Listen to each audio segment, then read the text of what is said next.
Now, from across the Tri-States, this is KHQA Sports. Well, he was the heavyweight boxing champion of the world when no other title in all of sports meant more than that. The man who broke Muhammad Ali's jaw in shocking the world. Tonight, the most accomplished athlete the Tri-States has ever produced has passed. Jacksonville's own Ken Norton died tonight at the age of 70 after years of declining health, a number of debilitating strokes, and a near-fatal automobile accident back in 1986 that had lasting impact through the rest of his life.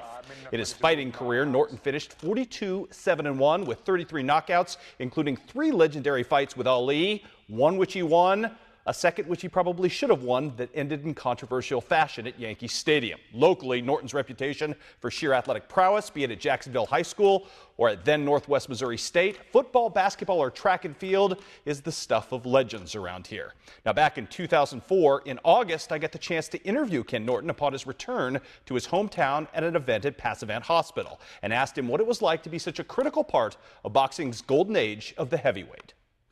The era of the 70s was one that I feel was the greatest era in boxing. You got an awful lot to do with that. You got to be proud of that as well. Yeah, I'm proud. I'm sorry. No, I'm very proud that I was able to be involved in that era, yes. I'm very proud also that I was able to learn as much as I did from the people who are around me.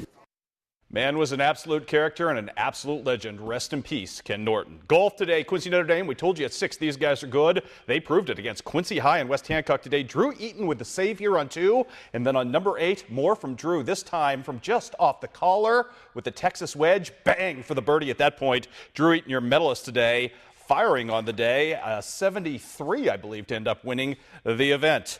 Elsewhere, more, this time the putting prowess for a hero's 5 for Zach Burry on number 3 after splashing a ball in the water. He ended up with a 75 today, good for 3rd place. Devin Hobbs from Quincy Notre Dame took 2nd. You see his approach on the 3rd hole. Sets up nicely for an easy par for Mr. Hobbs. Great day for Quincy Notre Dame as they were 10 strokes better than the Blue Devils, although Colby Rodemick right here with a nice birdie putt on number 5. But it was all about Q&D today, posting a 299. Quincy High finishes 2nd with a 309. West Hancock back in 3rd with a 415. Also, big news on the girls' front today.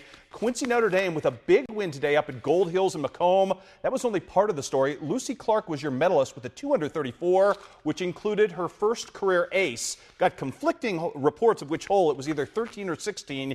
Either way today, Lucy Clark with the ace with the 9-iron. Again, her first career. Congratulations to Lucy and Quincy Notre Dame, which picks up the big victory on the day. We've got some volleyball for you. Speaking of the Lady Raiders, taking on those upset-minded Payson Seymour Lady Indians. They already proved they could do it against Hannibal. Would they succeed again tonight? Long rally early in this game, but eventually Quinna Keating's going to step up and tap down very nicely for the point. Quincy Notre Dame up 5 at this point. Then Grace Horman serving effectively for the ace to extend that lead out to 6. After a side out, though, Payson trying to get on the attack, but here it's the Division I setter, Kristen Gengenbacher, with the beautiful trick setter dump, if you will, putting that in nicely. Payson, though, would rally back. Keely Gregg, huge block at the net, and when Payson started playing some defense, they played it very, very well. Another big block right here between Kelsey Reese and Caitlin Wolf throwing it down, but Quincy Notre Dame too strong in this match. Riley Hummert, she is good. Big right into your living room right there,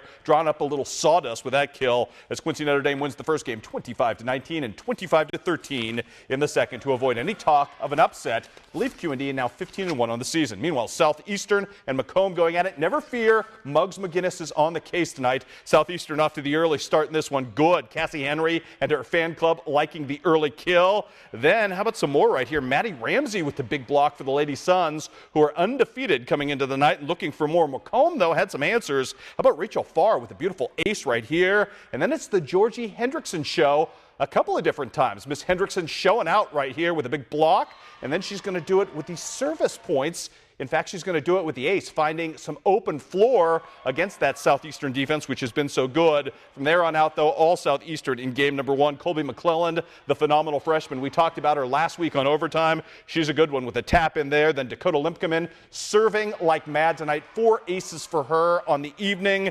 as despite the heroics right here of Audrey Meixner from Macomb, it would be all about Southeastern staying undefeated. 25-18, 25-9 is your final. Finally, some scores to pass along on the night. More volleyball. Rushville Industry finally gets to play a match at home. Unfortunately, the Lady Rockets lose that to Abington Avon. Final count in that one, 2-0. Madison Kessler with 7 points, 2 aces on the night. West Prairie bounces back from a rough weekend in Jacksonville, wins big over United, 25-6, 25-16. Softball today, Brookfield all over Louisiana, 10-0.